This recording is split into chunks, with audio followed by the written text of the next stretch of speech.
I'm going to roll through. Jack Catterall.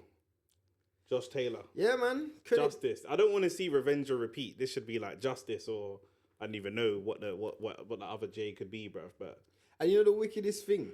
It's like justice or Judas or something like that, blood. I don't even know. The wickedest thing is, yeah, I think they missed the boat on this one. It's taken a while. I think they missed the boat on this one. I can't even lie. Who's the promotion behind it? Is it Matchroom or Sky? That's a really good question. I think Sky. Because I'm not gonna lie, I think Matchroom would have had to been the promoters for this to bang. What's the difference in your opinion? What's the difference? Yeah. Yeah, it's Matchroom. Oh, it's Matchroom. It's Okay, Matchroom, cool. the zone. They Sky don't have no momentum right now. They just been putting on bare dead shows, bro. Yeah. Like just dead show after dead show. The next kind of Sky show I'm looking forward to seeing is Fabio Woodley versus Clark. And that's not the most exciting fight.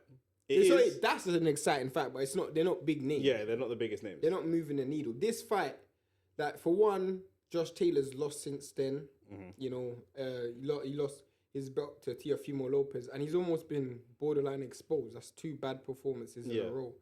Whereas at that time he was the man. You know, when people were like, "Oh, did Jack Catterall just shock the world?" Yeah, it would have been an upset. Now it won't be so much as an upset. Yeah, exactly. Now people are like, "Well, Josh Taylor's just passed it," and even if Jack Catterall wins, people are like, "Well, it's not the same Josh Taylor." It's always dead when you see it before a fight, and you go, if I win, I'm not going to get the credit I deserve anyway. So what's the point? Facts. That kind of politics stops possibly more fights than even the money thing does. Do you know what I'm saying? A lot of people, that's what stops a lot of fights. It's like you're a big name, or you're a good boxer, but your name's not there. Like, do you know what I mean? All that kind of stuff is what holds up some fights. That's why if I was Josh Taylor, it's easy for him. It's easier for him. Of course, yeah. Because he's coming off a loss. He's coming towards the end. A win for him is like Is he on back-to-back losses? Yeah, no. You want to count the first Jack Catterall fight as a loss? Is that the only fight he's had since? Is Tio? Yeah, Jack Catterall and Tio. And that's it? Yeah. Okay. So in his mind, it's like, if I win, it's like I've proven the doubters wrong, and it's like a good bounce back for him. And the thing is as well, like, the reason it's going to be dead is because it looks like a cash-out fight. Do you know what I'm saying? Cash out, though. Not cash out, but it looks like it's a retirement fight for him. I don't know. I actually think it's a redemption fight. For Josh Taylor? Yeah. Because if he loses, where else does he go? But I don't think I think this is actually a winnable option for Josh Taylor. Yeah. Like, I know... Do you think Catterall won the first fight, first of all? Yeah. Okay. But I think Josh Taylor did have a bad night at the office. Yeah. But then, is it a bad night at the office, or is he on a slide? Yeah. I mean, 2 things could be right at the same time. Yeah. Nah, I think Jack Catterall wins this. You think he wins this? I think Jack Catterall wins this, yeah. I think Josh Taylor at his best beats Jack Catterall. Yeah. Because Jack Catterall is just not dynamic enough offensively. But are we going to see the best version of Josh Taylor? Except for every fight. I think mentally, who takes the mental edge in this? Because Josh Taylor won, but Jack believes that he won. That's what I'm saying. Jack Catterall is in a worse off position. And I'll tell you why. Okay. Because he went into the first fight with nothing to lose. It was like a free shot. No one expected him to do anything. Yeah. This fight, you got people like yourself thinking he's going to win. Yeah. Whereas Josh Taylor, I think he's always done well as the underdog. Or not underdog, but like where his back's against the wall kind of thing. I think he went into that first fight with it being a foregone conclusion. Yeah. And it didn't help him because he probably didn't prepare as well. Yeah. He probably didn't fight as well, and he didn't take it as serious. Yeah. Whereas this fight, you know, there's going to be more pressure on Jack Catterall. And I think for me, I haven't seen Jack Catterall under the lights, under pressure. Whereas I've seen Josh Taylor, like when he went and fought Ramirez in America for undisputed, like that was pressure. And I think that's one of the most underrated performances from a Brit. Like people forget this guy went to America, fought an undefeated Mexican it's not Mexico, but undefeated American fighter in his own town, and he become undisputed in the 4-belt era. That's a really, really impressive performance that not many people talk about. He's got that. He's got that in his history, and he knows how to do it under the lights. Whereas Jack Catterall, you know, he's almost had a free hit in the first fight. Whereas this one is going to be a lot more pressure. So I don't know. I think It depends on what Josh Taylor shows up. If it's a Josh Taylor that showed up in the last 2 fights, then definitely Jack Catterall wins. But I don't know what Josh Taylor's gonna show up. And Matchroom promotes them both. No, Matchroom promotes Jack Catterall. Okay. Josh Taylor is still with ESPN, but I don't know what the hell is going on with that deal because. So I'm trying to get a gauge of the cooking of the refs. If it's a close fight, where does the favour go? Do you know what I'm saying? Well, the last fight was in Scotland, so obviously it was gonna be like. Remember, it was his homecoming, his first fight back in Scotland after becoming undisputed. So it's like, now I think it's gonna be more even. I don't even know where it is. Let me check. Yeah. Where is this? Yeah. This is I don't even know. Does it even have a venue yet? Yeah. I don't even think this fight has a venue. It's just been announced. The rematch. Leeds. Is that where he's from? Nah. Where's Jack from? Is Jack Catterall from Leeds? People in the comment section are going to be cooking us as well. Is Jack Catterall from Leeds? Allow us, man. No, he's from... Where the flip is that? He's from a place I've never heard of. Chorley. Oh, Chorley, Lancashire. Yeah. So, okay. So, yeah, he's a northern boy. Yeah, so he's from Chorley. Yeah, which is not... okay. So, he'll have a lot of support. He'll have more support than he had in the first fight. I can't imagine nobody supporting him after the last one. So yeah, I'm not sure, man. I don't think after the first fight, you rarely see this in fights as well. Mm-hmm. Like if it's a controversial first fight, the refs try to be as fair as possible. Yeah. And for me, what I would do, I know it's British Boxing Board of Control, and there's no belts on the line. Like there's no WBC, WBA, IBF, or whatever. Mm-hmm. So whereas the last time you had to have sanctioned referees by each governing body, I'll just try to get as much neutrals as possible. Yeah. Like for me, you just need to make sure this fight doesn't end up in a controversy. And if it does, it's gonna go to Jack. It's gonna go to Jack Catterall. Yeah. Because hometown fighter in terms of it's Eddie Hearn's show. He's Eddie Hearn's fighter. And then if he can win, like you said, Josh Taylor's already done it at world level. If Jack Catterall can win, does he where does he go? Or not really? Like if Jack Catterall wins, I think he's in a little bit of a same situation. Yeah. Where the risk versus the reward. Yeah, and he doesn't have a massive name. Yeah. And people in their eyes already felt like he beat Josh Taylor already. Yeah. Like does it gain anything? He's not got the pulling power of a Ryan or Devin Haney or you know what I'm saying? It's Lopez. It's almost a no-win situation for Jack. If he wins, but you know what? Yeah, I'll be honest, bruv. Let me show you what fight I would make if I was Eddie Hearn if he wins. Okay. Him versus Conor Ben, bruv. Conor won't take that fight. Why not? Conor Ben needs to take any fight. It's not gonna be enough money. Oh, how much money did he make against that Dobson? That's true. Yeah. Bro, how the hell can Conor Ben talk about money, bro? This guy, what do you mean, bro? This guy has literally been sitting on the bench. He ain't earned no money in his last 2 fights. That's true. Yeah, I could see that. This guy's been calling out everyone and their mother, bro. Eddie must feel like there's still some more commercial value than Conor Ben has, because typically Eddie would have been talking about this ahead of time. That's normally what we would see. If Jack can get through this, then he's got big names, on the horizon. You know what I mean? Like we ain't heard anything about this. Eddie Hearn's got a lot of 140 pounders. Like he's got Devin, who I think him and Teofimo Lopez, you can arguably say are the best at 140. Is Lerman still active? Or is he's 135 though. Okay. So.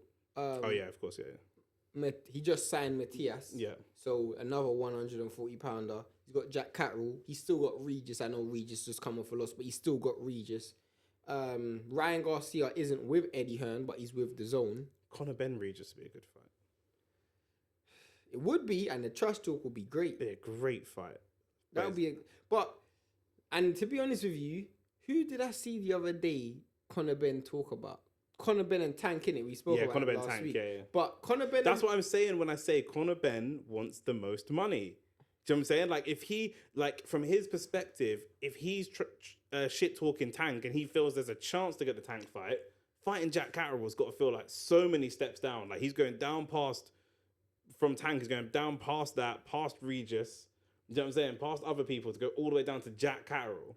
But you know, no, because, well, again, it comes down to the fact that he can't even fight in the UK. So right. If he can't fight in the UK, it's pointless. He needs somebody that's got an audience elsewhere. Yeah, fact. Do you know what I'm saying? If he can't fight in the UK, it's pointless. Yeah. That fight's pointless. That fight only makes sense if it's in America. That's why you're hearing Conor Benn linked with people like Boots. That's why Conor Benn versus Tank with a Regis and Jack Catterall undercard fight aside. But I can definitely see Regis versus Jack Catterall. I can definitely see that. Like even in the UK, I can see that. I think that'd be a good fight. Yeah, I think Regis wins, but it'll be a good fight. But I think if Jack Catterall beats Regis, different conversation. I mean, I think if Jack Catterall beats Josh Taylor, then he goes into a Regis fight and people are like, whoa, that's a pick'em fight because Regis didn't look good in his last fight. Agree, but Regis has, like you said about Josh, Regis has got clear pedigree at that. Exactly, but you know how British fans are. They jump on the bandwagon over anything. Yeah, they live on the bandwagon, blood. They just get off it every so often, blood. You know what I'm saying? But for the most part, they live on a bandwagon. But yeah, like we said, risk versus reward. And speaking of risk versus reward, Canelo had this thing where he said everyone be locked in 12 p.m. Tuesday. I'm dropping a big announcement, so we were all expecting. I personally predicted he was going to retire or announce his retirement plan. If not retire, announce what that plan would be, like a 2 or 3 fight stage, and then maybe move into it. But then the retirement was just, and then with the fights that we wanted to see him, Benavidez, which we all think that he's ducking, or we all in this studio think he's ducking Benavidez. Do you know what I'm saying? We're talking about Belanga, Munguia, all these different people, and he comes out and says, "I'm not fighting.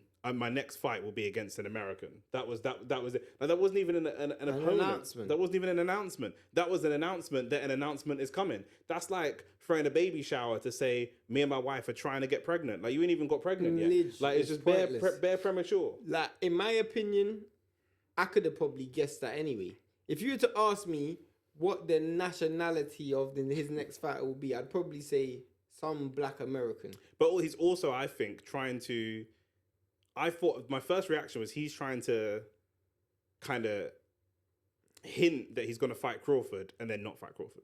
Like, he's trying to drive the numbers, almost gauge the response, right? Gauge the response, and then shortly afterwards he came out and said, "I'm not going to fight Terence Crawford." But he's like, to me, I think we've all discovered that Canelo is like, bruh, Canelo gets away with murder. Like, this guy will shoot people on camera and say it wasn't me, like Shaggy. Like, this guy is he has pretty much robbed the bank every Cinco de Mayo. Listen. Bro, I'll say this. This guy got away with having him versus John Ryder on Cinco de Mayo. Bro, even if you were the most cold, like the most proud Mexican, I wouldn't want to leave my house for that. Look, I'll say this about Canelo. I was a massive Canelo fan. I still am, of his prime time. He fights with a super aggressive style that I like. I mean, I'm a 5'8", 5'9" guy myself. I like mid-sized fighters that fight with an aggressive style. Normally South American fighters, Latin American fighters. So I liked him in his prime. The way that he's conducted himself over the last few years, I haven't liked. And then you have to look at the Mexican meat scandal as well that he had. But for me, he's living off of, the problem is with him, and you can say it's about a lot of people in boxing, but he's living off of past glories. I don't even know how he's still undisputed, bro. So, like, I don't even get it. Mike Coppinger, for example, someone was tweeting him saying that, and Mike Coppinger I respect a lot. Mike Coppinger's another clown, but continue. He's another clown. I respect him a lot more than other people. The reason why he's a clown, he's just the American Gareth A. Davis. I feel uncomfortable saying that, but I hear you. But people saying, "Oh, he's ducking Benavidez," and Mike Coppinger said, "How could you? Oh yeah, the guy that fought Austin Trout and the guy that fought and come up with all these different names of people that he fought, and said like, yeah, like that are like higher level opponents, or potentially we don't know if he's a higher level opponent than Benavidez because Benavidez hasn't had the shot to go up yet, but." Because he's holding the belts hostage, so he can't step up. But like that, those fights were time ago. That was ages ago. You can't compare the two things. Like, if we say right now, most people were pretty much agreed that Tyson Fury has some level of trepidation around fighting Usyk. Not necessarily he's scared of Usyk in the street. But there's a little concern there that he fought Usyk. You can't come and then say, you're telling me the guy that dethroned Klitschko. That's 15 years ago. You can't compare the two things. But the argument that and if Matt Coppinger has made that argument, again, that argument's a stupid argument. Because we're not talking about the same Canelo. That's exactly what I'm saying. We're not talking about the same Canelo who's signing 50 million a fight. Yep. Canelo. He's got a lot to lose. When he was fighting Austin Trout and Erislandy Lara and Floyd Mayweather, and he was on the come up and he had that hunger in his belly. As Marvin Hagler says, it's very hard to get up out of the bed when you're wearing silk pajamas. 100%. The truth is, bro, I've seen this for time, bro. Yeah. Canelo has lost that hunger time ago, bro, and it's always been a cherry pick. And people are gonna be like, "Oh, how's he cherry picked this? Bro?" I don't care what anyone says in it. Anytime you can tell me that your last two fights were Jamel Charlo, who's never fought at 60, he didn't even fought at 60. And John Ryder, bro, and you're still undisputed, bro. The thing is, for me, like, how quick was it for them to strip Devin Haney? Yeah. How quick was it for them to the WBC were willing to strip Devin Haney straight away because he didn't fight Shakur? Even Terence Crawford, there was talk they stripped him. Yeah, They stripped him straight away. This guy is literally out here fighting, bro. He's fought a guy who's never fought at 68 and John Ryder. He at 168, how long has he been undisputed at 168? He's been undisputed at 168 since 2022. Since 2022. So 2 years he's been undisputed at 168. We have heard this guy try to bring people into the weight class at 168 that aren't ranked at 168 for ages. It's the same reason that we say AJ's got a better resume than Tyson Fury, because he fought more people. First of all, he's fought more world champions, but he's fought more people that were ranked in the top 10 in his weight class at the time that he fought them. You can go back and say they're not that great now, but at the time that he fought them, they weren't scrubs and they weren't bums. We've seen, wasn't he trying to get fucking, what's my man's name that had the big cut in his face? The black guy, bro, the guy that had the big cut in his face, man. Who? Black guy, American guy. Who? Canelo. Canelo was trying to get him to fight. What's his? Bruv. Bro, the guy that had the mad cut in his face, man. You're talking about Badu Jack. Badu Jack. He was trying to get Badu Jack to come down to 68. He's trying this guy was just doing a mad thing, He always goes for John Ryder, which isn't really like world level competition, but all he's done for the last 2 years is try to get people to come down from 175 down to 168, or come up from 154 or 150, 160. Try and get people to move out of their weight class. People that are not ranked. But you got people in. This is the thing, bro. The fact, like, I've never, and Canelo fans, you can hate me all you like. I don't give a crap, bro. I've never, ever seen a man so ducked and avoided than Canelo and Benavidez. I've never seen it. I don't think I've ever seen it in the history. I don't think there's got to be some other ones. No, bro. Let me tell you why it's so bad. Bro. Because we can arguably say, and in fact, I'm lying. It's a concrete fact that Benavidez's resume last year was better than Canelo's. Yep. Benavidez fought Caleb Plant and Andrade. He fought John Ryder and Jamel Charlo. Where's the WBC, IBF, WBO, WBA? Where are they saying, "Oh, you have to fight this dude"? Cool. He never even fought Andrade. He didn't fight Andrade. He might. If we're talking about ducking, like, he's ducked other guys at 160, 168 before the Benavidez thing was even happening. He's this, bro. I'm not gonna lie, yeah. This will probably bring me to another argument, but this is how I don't understand how people have Canelo in their pound for pound list, bro. This guy is a serial ducker, and for me, the reason why he can't be in the pound for pound list is because he's not the best at the weight class. And the reason why I say he's not the best at the weight class, his last 3 fights, he did not fight an elite. In fact, he fought Golovkin at 168. Golovkin's a 160, so that supports your point even more. Bro, let's actually do the maths on this. Let's do the maths on this. The resume. Sorry. What's this guy doing? Go on. You broken it. You broken the mic. Bro, it's unstable. You don't have to hold it. No, I can't hold this. Of course you can. There you go. I'm moving crazy, rocking up the mic, you know. So, long story short. Go on. Who's he fought at 168? Go on. That's what you want to do. Breaking down his resume. I can tell you his last 5 fights. He fought Golovkin, John Ryder, Jamel Charlo, Dimitri Bivol, and before that was Caleb Plant, I think.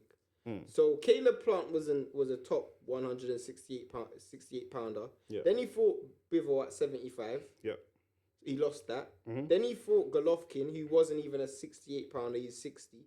So he had one. I forgot they had the trilogy fight. Yeah, I totally forgot that. He had Golovkin come up weight class to fight him. Cool. Then he went back up to 168 and fought John Ryder, which the less said about that, the better. I mean, okay, the fact that we just saw what happened to John Ryder and what Munguia done to John Ryder, that should prove everything in itself. And then he stayed at 68 and fought a guy who's never even fought at 60 in Jermell Charlo. Okay, so if he can fight guys like Jermell Charlo, he said recently he's not going to fight Terence Crawford because, in his words, there's nothing to gain. If I beat him, they'll say that he was too small. And I kind of understand the argument. I understand the argument. But you fought guys that are naturally 154. Exactly. What's Crawford's natural weight? 147. You think? Okay. So do you think that that's a duck, or do you agree? Do you get? No, I don't think he ducked Crawford. Okay. You just think the weight class is too. No, I understand that point. Yeah. But then that's the same thing with the Jermell Charlo situation. He would say it's not. What did you gain from fighting John Ryder? What did you get from fighting Charlo? What did you gain from fighting Charlo? What did you gain from? At least John Ryder's in your weight class. No, but John, I know he's not elite, and I know he's not elite opposition. But to me, even if you're going to have just fights to keep you warm, because while you're trying to do a deal, Anthony Joshua, it's a bad example. Obviously, he's a heavyweight, but while he's trying to keep warm, he should at least be fighting people that are heavyweights. He shouldn't be fighting cruiserweights. I know, but I'm just when you're fighting at 68 and you're just purposely not fighting Benavidez, it's just. I think it's even worse to not fight people at your weight class because, like we said, other people are getting stripped for that. His argument will be that Jermell Charlo makes him a lot of money, but which if he wants, but then get stripped. Exactly, bro. I can't justify that. I can't justify why he's not been stripped yet. I can't justify that. Yeah. It's sad. It is sad because this is the guy that came into the game super young. He was like a boxing's version of a football wonder kid. Do you know what I'm saying? Like he got picked up by promoters early doors. Was he a Golden Boy early? Golden Boy early. Was really brave in fighting Mayweather. Lost, but clearly that helped him. And actually, coming off that loss, he was kind of set free. Like we said about certain other boxers like Atillo or certain people that go for a loss early, but they're very good boxers and actually don't have to protect their O anymore. No. They can go and be brave and go and fight. And then, post Mayweather, in that period of time, he was unbelievable. There were loads of people throwing allegations on his name, stuff that's never been, well, actually one of them was proven. He's had one issue with the contaminated meat, but at that period of time, that 5 6 year period, he was a very dominant fighter. Of course. I mean, he did have the draw with Golovkin, but then he ran it back and won. And that's no shame in that because Golovkin's a top fighter. Fought Danny Jacobs. Lara. He fought a lot of fighters. Smith, Callum Smith. Caleb Plant. He fought Liam Smith as well. No, he didn't fight Liam. Yeah, he fought Liam Smith as well. Yeah, he fought both Smiths. That was at 54 though. Yeah, so that period of time is what made a lot of people and myself fall in love with him. So I don't want to just sit here and seem like a Canelo hater. I'm disappointed. I'm disappointed with the way that he has conducted himself. The way he's conducted himself now is clearly very, and you can say the same about Tyson Fury and some other people. You can see a clear difference in how these men conduct themselves today versus how they were moving 5 years ago. Facts. Do you know what I'm saying? Or before 5 years ago in the case of Canelo. So that to me is a real shame. And to be honest with you, it's his fans' fault, isn't it? His fans and the commissions. They're the sanctioning bodies, but we already know they're just there, prostitutes, innit? So they're just gonna sell themselves. The WBC, IBF, WBO, WBA. Mauricio Suleiman, especially. Yeah, Mauricio Suleiman, bro. You can buy this guy for a night, bro. Trust me, this guy should be on the high road selling himself, bro. Trust me, should be 2 for 20 or something like that, bro. This guy's just a flipping. This guy should be walking around with high heels like Oscar De La Hoya, bro. Mauricio Suleiman. I see Mauricio Suleiman as well. Like, this is how you know Mauricio Suleiman's an idiot. He's a waste man. Bro, Mauricio Suleiman proves my point even more that this guy can just be sold. This guy is just a prostitute, bro. Go on. Let me tell you why, yeah? Because when I saw this guy in Vegas, I wish my cousin was there. I saw this guy in Vegas. I asked him, when are we going to see Berturbia versus Bivol.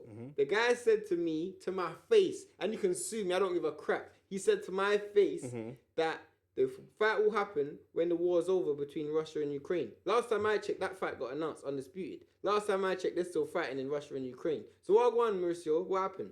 The man just cut you a nice check for the sanctioning fees. That's all it is, bro. You are just a high-paid prostitute, bro. That's what you're not selling. You're not selling your actual physical body, but you're selling your integrity, bro. You have the amount of it. That might be worse. Worse, bro. Literally, I don't even know how you look at yourself in the mirror, bro. You're literally.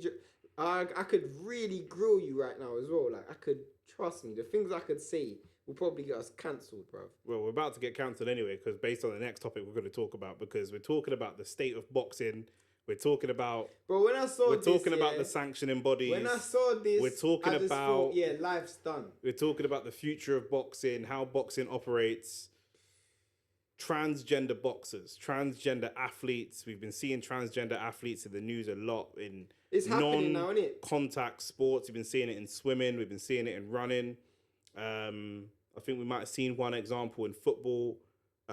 It's been a hot topic for a few years, and I just prayed, and I think Shane prayed, and my MMA boys, they were praying as well, that this just doesn't come over to combat sports. We just always felt that the more physical contact you had in a sport, the less that this should be brought in. Some people, there's been talked about for ages about how you do it. Some people said transgender athletes should just have their own combat sports for themselves if that's how they want to move. But now it looks like... I mean, and it's so crazy that the news came out after we saw the best woman boxer of all time get knocked out by a nobody. Yeah. By a man who's a nobody. I couldn't even tell you his name. I don't even know if this guy's got a record. He does. He does? Yeah, he's got more losses than wins. I can't remember his record. Yeah, got more losses than wins. So that should show you that it shouldn't be the case, because this is the best female athlete. And he himself, like, we're not disrespecting the guy. Well, we are a little bit, but like he himself says, you as the best woman boxer got knocked down or knocked out by me, and I'm nobody. Like that's the whole point of him putting out the clip. Even on his best day, he's still a journeyman. Yeah, I mean that's what it is. So, but there is breaking news, broken over the last week or so, that they're going to allow transgender boxing. Shane, you know more about it than me.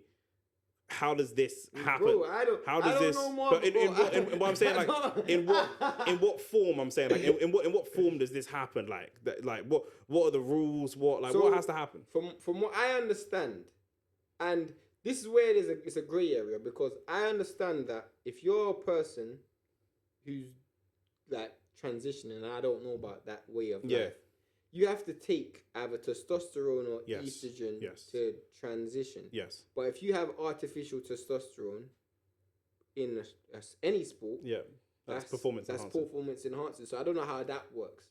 But I just know, and I saw, and I remember, I think Michelle Joy Phelps was talking to Teofimo Lopez. When did Teofimo have the fight? Last week? Last week. It was a Friday night fight.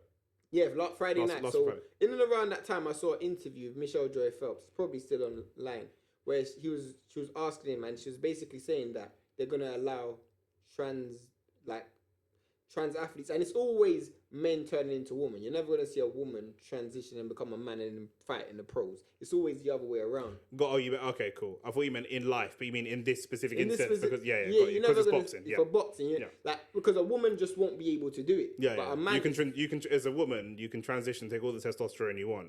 You're still not gonna be go for it. Be able to be AJ or Wilder or whoever. Yeah. But the issue is, people need to understand that people will do whatever it takes to make money. Clarissa Shields is a highly paid athlete. So is Katie Taylor.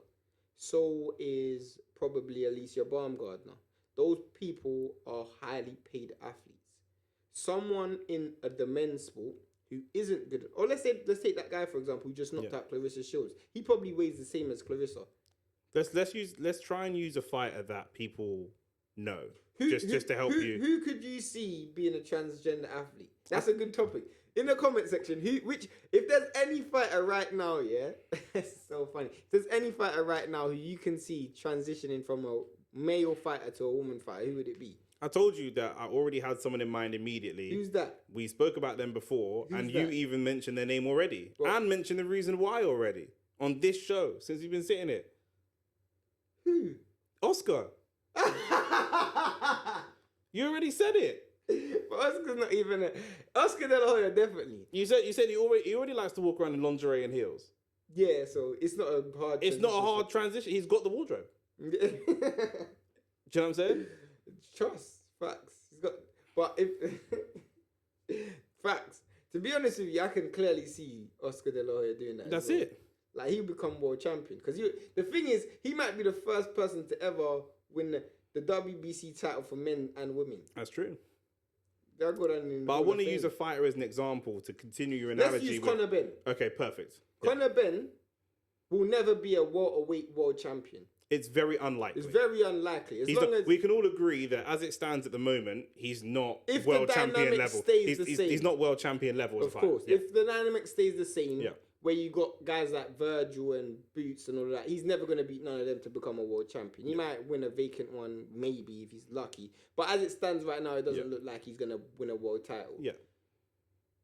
He could easily go, you know what, Bunny? I'll just become a woman. He's already used to taking... Wait. Oh, didn't this guy take...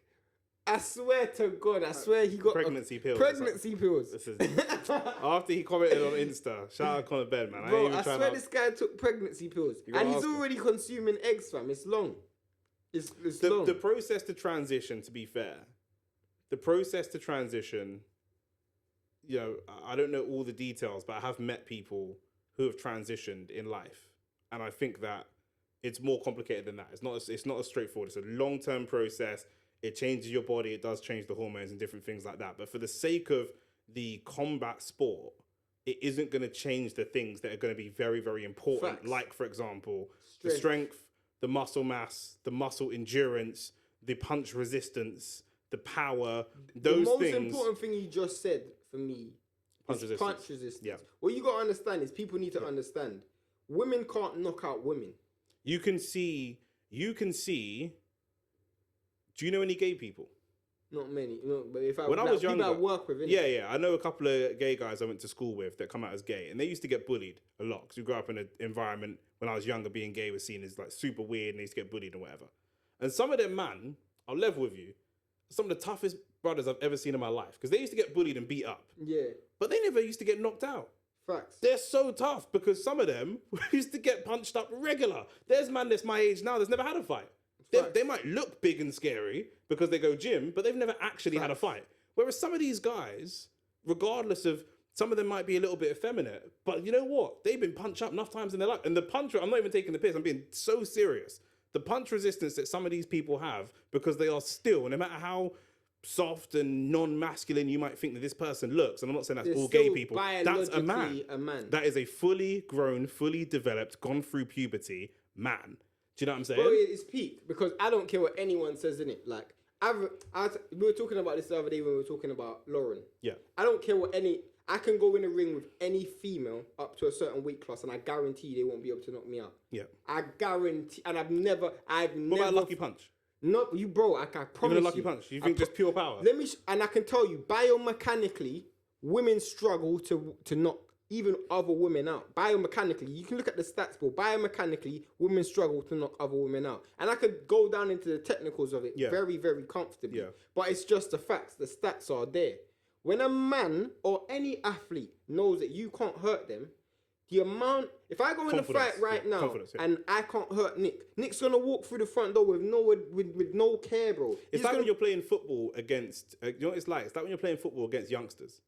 And I played football with some youngsters, and they're technically probably better than me. Technically. They're 13, 14, 15, through the academy, technically more gifted than me. But they look at me, and they're naturally scared. And I look at them, and I'm naturally not scared, because you're a 15-year-old boy, and I'm a 30-year-old man. Facts. But if we played with no fear, they would dance all around me. Facts. But they have that in their brain, and I have it in my brain. And so I naturally am able to just pass the ball around. And the truth to me... And I know people ain't gonna like this, but the influence of boxing is a big reason why people are doing this, bro. I don't know, man. Bro, let me show you why. Let me show you why. We agree a lot, but I don't know about that. Let me show you why. Because people are taking boxing as a game. Boxing isn't a game, bro. When you were younger, when you were younger, did you ever used to watch the TV show Superstars? No. It might have even been before your time. No. Celebrities, and it was before social media influencers, but celebrity boxing has been around for a long time before influencer boxing, I promise you. We even see it at Comic Relief. We even see it at Comic Relief. We see the people, the celebrities going box. But that's still wrong. I understand that. That's just what I'm saying. I wouldn't put it on influencer boxing, but I agree with the point that people see boxing as fun. And as a game, bro. And there's a saying that you don't play boxing, and we as boxing kind of purists, if you want to call us that, don't see it that way. But that's AJ. That's not, I'm not saying AJ takes boxing seriously, but I'm saying people look at it. How many times have you seen people say, "Look at this guy's body and look at that guy's body. He's clearly got to beat him." Because the average person doesn't understand boxing, bro. You got to understand the man who could potentially decide to transition. He's not seeing it as a game, bro. You got what I'm saying? Facts. You put whatever chemicals you want to mix and you want to turn this man into a woman. I'm telling you, it's not a game. We're talking about someone losing their life. That's what we're talking about. You understand that that's the part of the losing life part. You understand that that's the same for professional boxing now. Some man go in and it's a joke thing, and some man go in and they're dead serious. They're not at an unfair advantage. Right, so it's the mixture of someone taking boxing as a joke thing and someone taking boxing serious, and then the unfair advantage between the two. Exactly. Yeah. Bro, the truth is... Like for example, you said last week, as much as I said I would like to see the Cobra beat up John Fury, you said that fight won't get sanctioned. Of course We're bantering about it, but on a serious level, in fact, on a serious human level, I don't even really want to see that fight. Of course not. Do you know what I'm saying? No banter, like, unless it's someone I really don't like, and I'm like, yeah, they're going to get Brock up, because I have that bit of kind of being spiteful in me. But generally, from man to man, you don't want to see, we do not want to see boxing mismatches. That's what we don't want to see. I'll show you something. Nobody wants to see that. I'll show you something, yeah? When I was in Vegas, I saw Tommy Hearns in it. Mm-hmm. Bro, Tommy Hearns. What a legend. What a great fighter, one of the greatest fighters of all time, bro. But when I saw him, you can tell he's not in the same state. You know what I'm saying? Of course, yeah. Because obviously his career and what's happening, he's older, and he's not the same frame. Like he's, you know. I thought of a brilliant example, but go ahead. In my greatest, if I was to fight Tommy Hearns now, he's an old man. I got a better example. Go on. The CCTV we saw last year, not CCTV, the video iPhone footage we saw last year of Julius Francis working at Box Park. No, but I was actually going the other way. Okay. Where I'm saying unfair advantage, where this is a person who he won't be sanctioned to fight. Tommy Hearns won't be sanctioned to fight. He could go, you know what, let me get a quick money grab and then try and get money in him versus Sugar Ray Leonard. Bro, the truth is, this is my point. People are taking boxing as a game. And you're seeing all these crazy fights. Bro, boxing isn't a game, bro. The fact okay, so you're saying the quality control of influencer boxing is basically non-existent. So long as, if I'm just understanding you, tell me if I'm not reading you right. So long as you got X amount of followers and you got X amount of followers, you two could fight. And actually, we're not doing quality control between them. Facts. We're not even checking. It's now trickling into real boxing, bro. Yeah. So we're now seeing people talk about flipping. Now I see people talk about Canelo versus Crawford. And I get it. Yeah. I get it. But let's be honest, bro. Yeah. We're talking about a 20 pound weight difference. Yeah. You know what I'm saying? Like, okay, cool, it's a good spectacle, but where's the regulation in this? Like, where's the, you know what I'm saying? Like, again, it's always, I understand what you're saying. I agree with a lot of the points, but I do think at some extreme level, it's always been like this. At some extreme level, it's always been like this. Not with the trans thing, though. Not with the trans thing. That's the transgender thing's a whole new phenomenon. Do you know what I'm saying? That's that, but way worse. But it's just showing you the attitude. What is the mindset now of the government, the people who made that decision? I was going to say, not to make it too political, but we're going. This ain't even a boxing thing. This is just a 2024. Everything is money.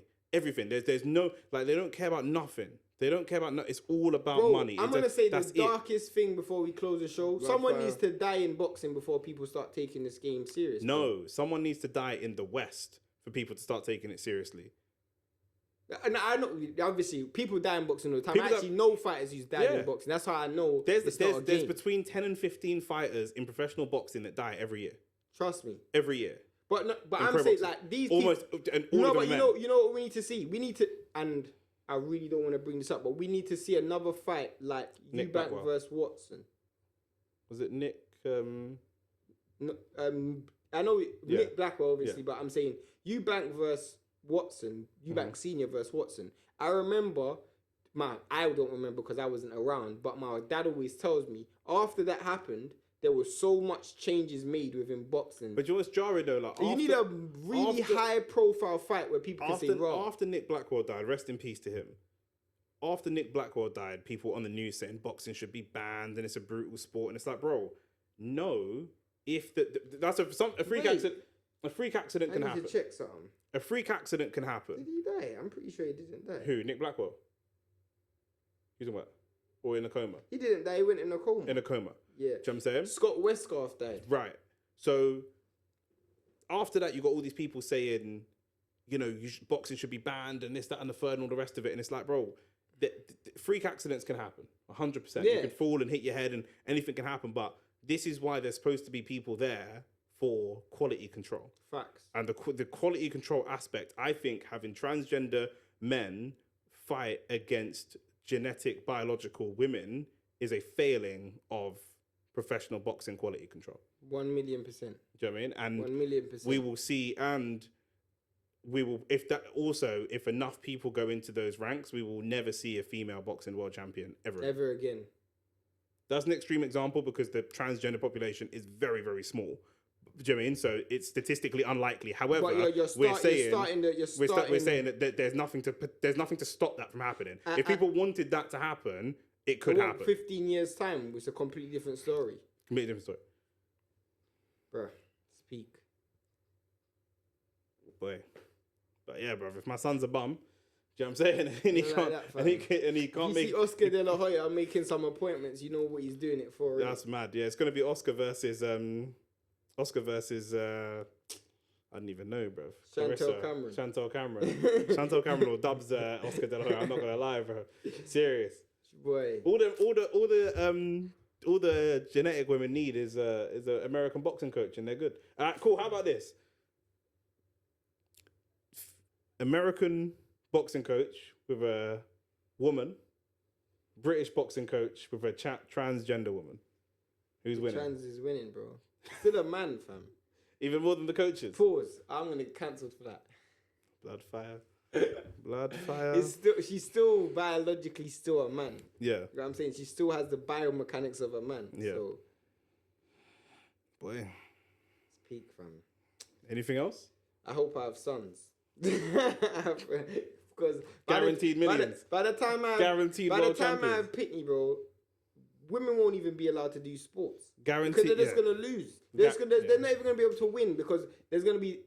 We're saying it's small now, but in 10, 15 years' time, bro, there's going to be more trans athletes than flipping women athletes. We see it in WNBA. It's not as good as the men's. We see it in Women's Premier League. Or the women's WSL. It's not as good. They're not as powerful. I have to train my flipping daughter to be a... what's it called? A London housewife or something. Or a Real Housewife of Atlanta or something. That's the only career that's growing for women right now, bruv. That and OnlyFans. This peak, fam. Where you can't. You're gonna train your daughter to be an athlete, and she can't be as good as the transition people. Yeah, it's